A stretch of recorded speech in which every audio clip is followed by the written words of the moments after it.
So now dearest friend, plastics and the environment.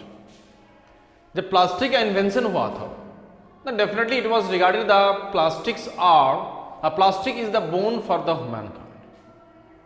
Because most of the materials in our daily life, because अधिकतर जो सामान हम लोग जो मेटेरियल यूज करते हैं हम लोग की लाइफ में कहीं ना कहीं प्लास्टिक से ही बना है। जब प्लास्टिक का इन्वेंशन चाहे डिस्कवरी किया गया था फॉर द फर्स्ट टाइम, तो उसको समझा गया था एक वरदान के रूप में, मगर धीरे धीरे एक क्लास जो इसका फीचर्स है नॉन बायोडिग्रेडेबल, मतलब वो सड़ता नहीं और bacteria and fungi can not decompose it into the simpler form just like that of the natural fibre. तो ये सबसे बड़ा एक दुख की बात हो गया कि प्लास्टिक आपका सड़ नहीं सकता है और ये आपका वैसे ही आपका विदाउट बीइंग डिग्रेडेबल वो वैसे ही रह जा रहा है इन द इकोसिस्टम और in the our environment. Means now it started just polluting the environment। मतलब हम लोग का जो environment है अर्थ, उसको वो बार बार बहुत सारा pollution वो करना शुरू कर दिया। because when you just burn the plastics, जब प्लास्टिक यदि जलाएंगे हम लोग तो कहीं नहीं कि वो आपका एयर पोल्यूशन आपका कर देगा, because it is non biodegradable, तो सड़ेगा नहीं। तो जब प्लास्टिक को जलाते हैं हम लोग क्या होगा, बहुत सारा आपका पॉइजनस गैस वो रिलीज करेगा in the atmosphere, causing the fresh air to become impure. तो एज ए रिजल्ट प्लास्टिक्स जलाने के बाद वो एयर पोल्यूशन कर देता है, नंबर वन। नंबर टू, यदि प्लास्टिक का मटेरियल को यदि हम लोग कहीं सॉइल पे फेंकेंगे, मीन्स लैंड पे फेंकेंगे, तो क्या करेगा, लैंड फिलिंग्स हो जाएगा। मीन्स फील्ड्स का जो फर्टिलिटी रेट है वो धीरे धीरे वो कम हो जाएगा, खत्म हो जाएगा। मीन्स जो वाटर आपका एब्जॉर्प्शन कैपेसिटी सॉइल का होता है, पर्कुलेशन रेट, वो घट जाएगा। तो इजीली आपका प्लांट वहां पे ग्रो नहीं कर पाएगा, और जो आपका फर्टाइल लैंड है धीरे धीरे क्या होगा, वो बैरन लैंड हो जाएगा, मीन्स इनफर्टाइल हो जाएगा। मीन्स लैंड में भी हम लोग उसको दफना नहीं सकते हैं। यदि हम लोग लैंड पे फेंकेंगे तो कहीं ना कहीं आपका लैंड पॉल्यूशन कर देगा। यदि उसको वाटर में फेंक देते हैं हम लोग तो कहीं ना कहीं वो वाटर पॉल्यूशन कर देगा। Means it is very great headache for the human beings. Even the most materials we are using in our daily life are made of a plastic. Means plastic से ही आपका बनाना पड़ता है, चाहे बनता है। बिकॉज प्लास्टिक आपका चीप है, ड्यूरेबल है, लॉन्ग लास्टिंग है, इंसुलेशन है ना, नॉन कंडक्टर है, और वो उसका जो मटेरियल बनता है वो आपका चीपली अवेलेबल होता है मार्केट में। So all the people take the first option as the plastic material. मगर प्लास्टिक आपका नॉन बायोडिग्रेडेबल है, ये कज करता है बहुत सारा पॉल्यूशन के। Means it can cause air pollution when it is burned, it can cause the land pollution when it is thrown on the land, it can cause the water pollution. तो लगभग ये तीनों pollution करने में ये सक्षम है। तो इसीलिए प्लास्टिक को हम लोग मैनेज प्रॉपरली करना सही समय में जरूरी हो गया, अदरवाइज आवर एनवायरनमेंट बहुत जल्दी आपका खत्म हो जाएगा।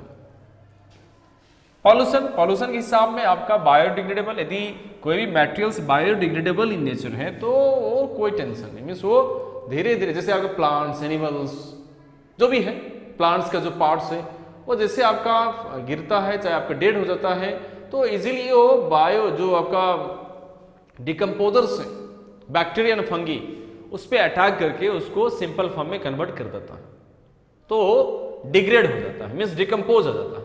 Means for biodegradable it is no tension, वो इजीली आपका फिर आपका वो मेंटेन हो जाता है, साइकिल ले लेता है इन आवर इन्वायरमेंट। मगर जो नॉन बायोडिग्रेडेबल जो मटेरियल्स है वो काफ़ी आपका हेडेक होता है। मीन्स एक आपका मेजर प्रॉब्लम होता है regarding the safety of environment. Means वो डिकम्पोज नहीं हो पाता है by the help of decomposers like bacteria and fungi. तो नॉन बायोडिग्रेडेबल में आपका प्लास्टिक आपका आ जाता है। Means plastics are non biodegradable in nature. So वो डिकम्पोज नहीं होता है by the decomposers and hence causes several type of pollution in our environment. Now, how to just reduce the pollution that is caused by the plastics? हालांकि plastic को हम लोग चाहे ना चाहे हम लोग तो यूज करना ही पड़ेगा, but at least how to use in a proper manner, because random and the excessive use of plastics and just not able to maintain the plastic wastage in a proper way has become the major causes to just spread the pollution that is caused by the plastic. हम लोग जो plastic का जो waste बनता है उसको हम लोग प्रॉपरली मैनेज नहीं कर पाते हैं, एज ए रिजल्ट हम लोग को पॉल्यूशन अपने इन्वायरमेंट में जो प्लास्टिक से होता है अधिकतर देखने को मिलता है। तो इसके लिए हम लोग क्या करेंगे? Here is one principle. Means plastics material or the plastic waste can be minimized or can be maintained by 4 R's principle. Now 4 R's principle means number 1 reduce, जहां तक यथासंभव हो मीन्स प्लास्टिक के यूज को हम लोग रिड्यूस करने की कोशिश करेंगे। Number 1 reduce the excessive use of plastic materials. Number B, इसके जगह हम लोग अल्टरनेटिव यूज कर सकते हैं, जैसे आपको बायोडिग्रेडेबल, जैसे जूट बैग्स, कॉटन बैग्स और jute fibres means natural fibre और मे बी एनी अदर जो पॉसिबल है उसको उसके जगह हम लोग रिड्यूस करके पहले तो घटा ही देंगे and as a result to just take the other in place of that you have to use the other natural fibre which are biodegradable. Number B reuse करेंगे। यदि आपका जो प्लास्टिक मटेरियल है, जैसे हम लोग प्लास्टिक मटेरियल कोई चीज खरीदें, यदि वो रीयूज करने लायक है तो उसको रीयूज किया जाए। रीयूज करने से भी हम लोग का जो कंजम्पशन रेट होगा प्लास्टिक पे काफी घट जाएगा, means we shall be less dependent on the plastics. As a result plastic consumption आपका घटते चला जाएगा। दूसरा हम लोग थर्ड स्टेप में रिसाइकल कर सकते हैं। हम लोग means we can use the recycle process because when the plastic materials are supposed जब प्लास्टिक मटेरियल यूज किए फट गया या ब्रेक हो गया तो उसको हम लोग रिसाइकल के लिए हम लोग फिर फैक्ट्री में हम लोग डाल सकते हैं, because plastics can be recycle remoulded and reshaped into the new form. फिर उससे नया मटेरियल हम लोग बना सकते हैं फैक्ट्री में by the process of recycle. तो इससे क्या होगा कि हम लोग को प्लास्टिक का कंजम्पशन आपको वैसे प्लास्टिक का जो वेस्ट है वो धीरे धीरे मेंटेन होने शुरू कर देगा। नाउ नेक्स्ट लास्ट स्टेप आपका है for recover, means we try to recover the plastic waste. Means इसके जगह हम लोग अल्टरनेटिव जो फाइबर से उसका इस्तेमाल करेंगे और the public awareness regarding the plastics and the pollution, इसको अवेयर करना, इसको जगाना है।